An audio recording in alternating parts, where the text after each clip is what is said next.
Hello friends, आज हम बात करेंगे डाइटरी सप्लीमेंट्स पर। डाइटरी सप्लीमेंट्स का मतलब ये है कि आपके खाने के अलावा कोई एक्स्ट्रा पोषक तत्व जिसकी बॉडी को ज़रूरत है या बॉडी को डायरेक्टली इनडायरेक्टली वो फ़ायदा कर सकता है, वो हम अलग से पेशेंट को देते हैं। अलग अलग बीमारियों में, अलग अलग तरह की प्रॉब्लम्स में अलग अलग तरह के सप्लीमेंट्स दिए जाते हैं। ये सप्लीमेंट्स किन किन कंडीशन में दिए जाते हैं, क्या इससे फ़ायदे हो सकते हैं, क्या इससे नुकसान है, ये सारी चीज़ों पर हम बात करेंगे। ओवरऑल हम समझने का प्रयास करेंगे कि ये एडिशनल डाइटरी सप्लीमेंट जो लोगों को दिए जाते हैं अलग अलग बीमारियों में, उससे फ़ायदा क्या है और क्या वर्थ है इससे हम रेगुलर बेस पे अपने डाइट में इन्वॉल्व करें। इसके लिए टॉपिक पर जाने से पहले जो लोग हमारे चैनल पर नए हैं, मैं रिक्वेस्ट करूँगा आप चैनल को सब्सक्राइब करें, वीडियोज़ को लाइक करें, शेयर करें, फॉलो करें, कमेंट करें, पूरा देखें। चैनल को सब्सक्राइब करने से, वीडियो को लाइक करने से इसकी रीच बढ़ती है और ज़्यादा लोगों तक ये हेल्दी मैसेज पहुंच पाता है। चलिए शुरू करते हैं।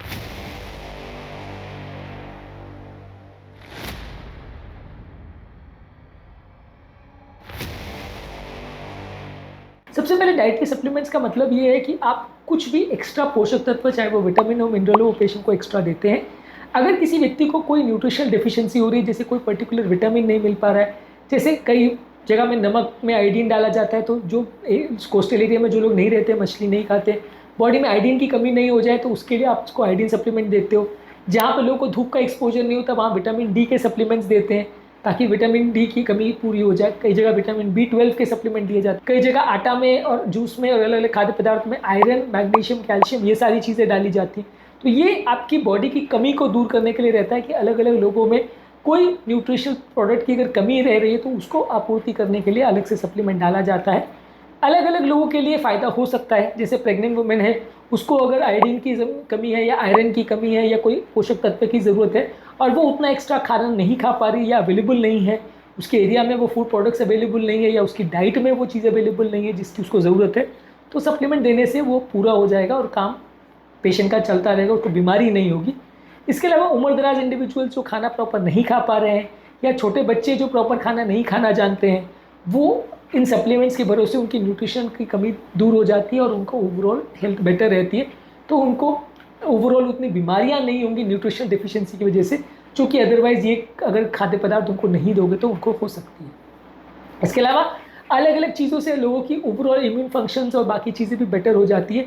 इम्यूनिटी को बूस्ट करने के लिए विटामिन सी, जिंक और एकिनीजिया का प्रयोग किया जाता है। बॉडी की इम्यूनिटी को इम्प्रूव करता है। हड्डियों की हेल्थ को इम्प्रूव करने के लिए आप कैल्शियम और विटामिन डी अलग अलग चीज़ों में देते हैं, जिससे ऑस्टियोपोरोसिस कम होता है और हड्डियों की हेल्थ इंप्रूव होती है।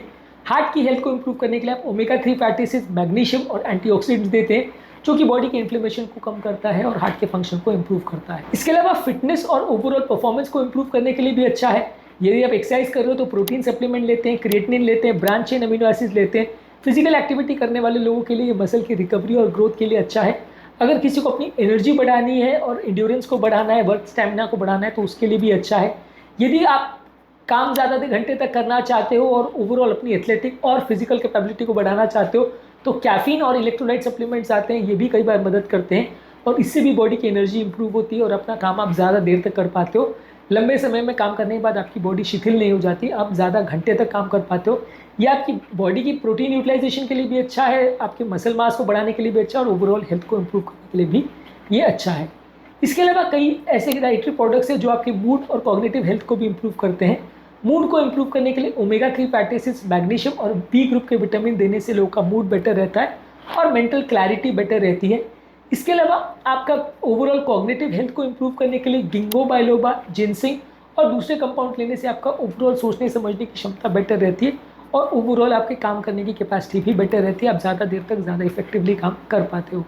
इसके अलावा वेट मैनेजमेंट करने के लिए फाइबर, ग्रीन टी एक्सट्रैक्ट और कॉन्जुगेटेड लिनोलिक एसिड, ये वेट मैनेजमेंट के लिए सप्लीमेंट्स आते हैं। हालांकि इसके हर व्यक्ति में रिजल्ट्स अलग अलग आ सकते हैं, पर ये सप्लीमेंट्स को अलग से लेने से लोगों का वजन कम करने में मदद मिलती है। कुछ इंग्रेडिएंट जैसे कैफीन है, ये बॉडी की फैट बर्निंग को बढ़ा सकते हैं। अगर इसको आप प्रॉपर डाइट और एक्सरसाइज के साथ कंबाइन करते हैं तो वजन कम करने के लिए भी इसका प्रयोग किया जा सकता है।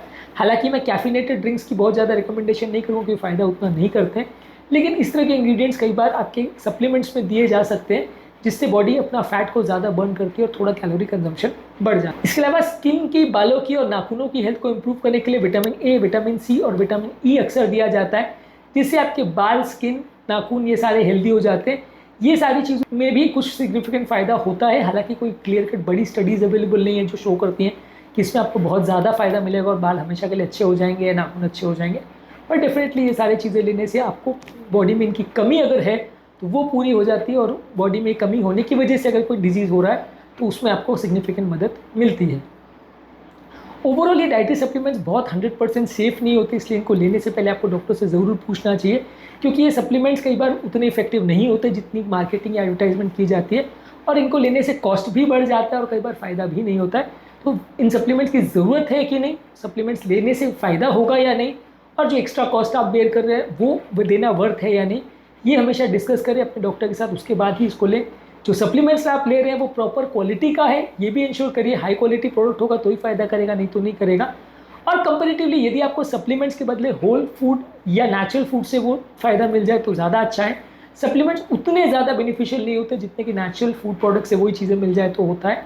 तो अगर आपको वो डिफिशियंसी कम करने के लिए अगर नेचुरल फूड प्रोडक्ट से काम चल रहा है या कोई नेचुरल तरीके से आप उसको बाईपास कर सकते हो उस डिफिशियंसी को, तो ज़्यादा हेल्दी है।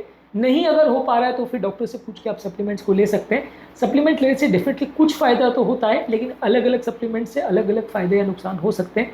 ये सभी चीज़ों का विचार करने के बाद ही सप्लीमेंट्स को लेना या नहीं लेना ये डिसाइड करना चाहिए। आज के टॉपिक में हमने बात करी डाइटरी सप्लीमेंट्स की यूटिलिटी के बारे में। उम्मीद करूँगा कि आज के टॉपिक में कुछ नई बातें जानने को मिली होगी। जो लोग हमारे चैनल पर नए हैं रिक्वेस्ट करूँगा चैनल को सब्सक्राइब करें, वीडियोज़ को लाइक करें, शेयर करें, फॉलो करें, कमेंट करें, पूरा दें।